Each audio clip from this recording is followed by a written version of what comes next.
Guys, මම විශ්ව Alwis Ceylon Menz Fashion Studio වලින්.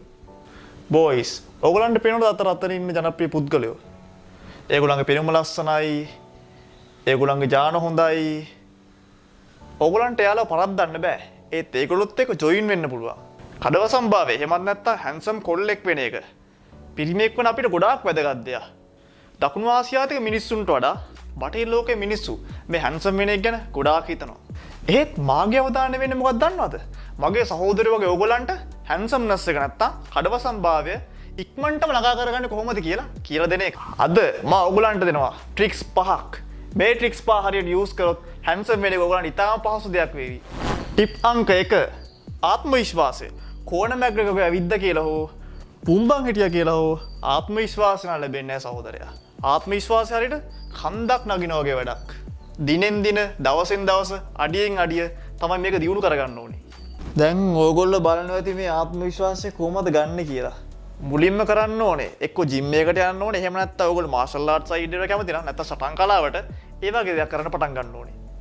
Gym එකේ නම් ඕගොල්ලෝ weight training කරලා මාෂල් ආර්ට් නම් ඉතින් ඒ සයිඩ් එක කරලා මේවා දිනෙන් දින කිරීම මගින් මේ ආත්ම විශ්වාසය කියන පුංචි දේ ලොකු දෙයක් විතර දිනෙන් දින ඉහළ යනවා. අපි මෙහෙම හිතමු. මම ගෙනාලා පැලයක් හිටවනවා. හිටවලා ඒකට දවසින් දවස වතුර පොහොර දානවා.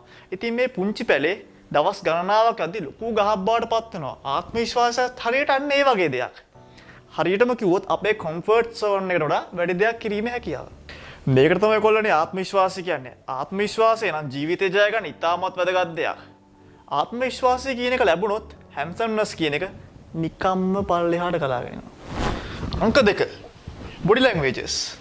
කොල්ලනේ බොඩි ලැන්ග්වේජස් නම් ප්‍රධාන දෙයක් වෙනවා අපි කඩවසම්භාවය පිළිබඳ කතා කිරීමේදී. මොකද මිනිස්සු අපිව මයින්නවා. අපි හැසිරෙන විදියෙන්, අපි කතා කරන විදියෙන්, අපි බලන විදියෙන්. මම ඕගොල්ලන්ට හොඳ උදාහරණයක් පෙන්නන්නම්. මම ඕගොල්ලන්ට පෙන්නන්නම් විදි දෙකකින් බොඩි ලැන්ග්වේජ් එක කොහොමද හදාගන්නේ කියලා. පළවෙනි එක කෙනෙකු ඉඳ ගන්නවා. කකුල් දෙක එක ළඟ, අත් දෙක ගුලි කරගෙන, කිසිම කෙනෙක් ගැස් දිහා බලන්නේ නැහැ, ඔළුව පාත් කරගෙන. ඕගොල්ලෝ හිතනවාද මේක හැන්සම් කියලා? කොටින්ම වැරදි. මේක දකින්න කෙනෙක් මොකක්ද දන්නවද කියන්නේ?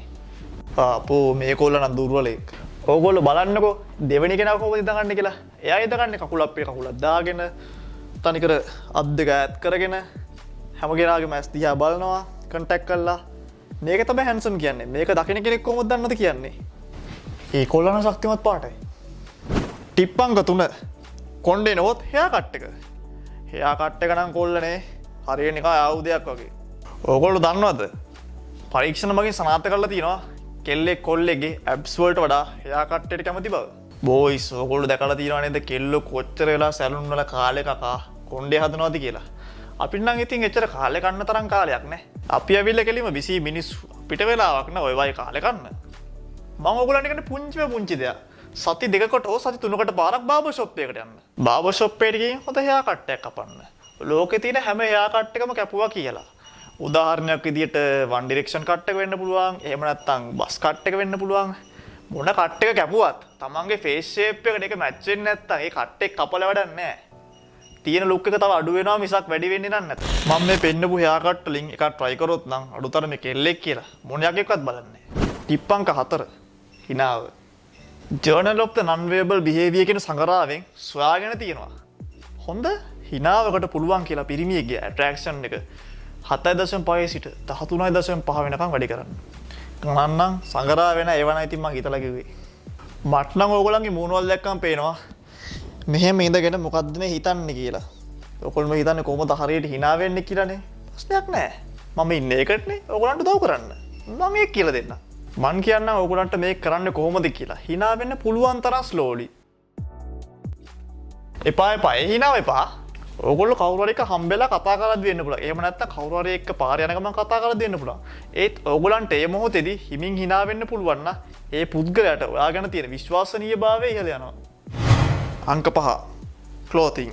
එහෙම නැත්නම් අඳින විදිය. boys මෙතනදී ඔයගොල්ලන්ට සිද්ධ වෙනවා තැනට සුසු ප්‍රමාණයට වඩා හොඳින් අඳින්න. ඒකට මම කියන්නේ 1 for 2 ටෙක්නික් එක.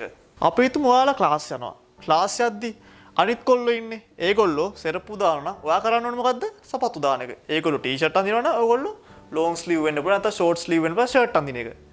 එතරම්දී හැම වෙලෙම වෙන්නේ පියවරක් ඉදිරියෙන් ඉන්න එක. ඒකයි මෙතන වැදගත්ම දේ. මෙතනදී වැදගත්ම දේ මොකක්ද දන්නවද? ස්ටයිලිෂ් වෙන එක. ඔයා කාවත් කොපි කරන්න යන්න එපා. ඒගොල්ලන්ට ගැලපෙන දේ ඕගොල්ලන්ට නොගැලපෙන්න පුළුවන්. ඔයා ඔයාගේ විදියක් හොයාගන්න. ඒකයි මෙතන වැදගත්ම දේ. හිතන්න මේ විදියට. හොඳ පොරක් ස්ටයිලිෂ් විදියට ඇඳගෙන යනවා පාරේ. ඒක දකින්න කෙල්ල මොකක්ද දන්නවද කියන්නේ? මේ කොල්ල නම් පට්ට හැන්සම් නේ. ඕගොල්ලන්ට තේරෙනවා ඇතිනේ මේ කඩවසම් භාවය පිටුම් මත විතරක් තීරණය වෙන දෙයක් නෙමෙයි කියලා. ඒකට ඉතින් ක්ලෝතිනුත් ඇත්ත වශයෙන්ම බැලුවොත් අවශ්‍ය වෙනවා. එහෙනම් මෙතනින් අපේ පළවෙනි වීඩියෝ එක ඉවරයි කට්ටිය. ඕගොල්ලෝ මේ වීඩියෝ එකට කැමති නම් ලයික් එකක් කමෙන්ට් එකක් දාලා සබ්ස්ක්‍රයිබ් පාරක් දීලා අපිට පොඩි සපෝට් එකක් ලබා දෙන්න. එහෙනම් ඊළඟ පාර හම්බෙමු.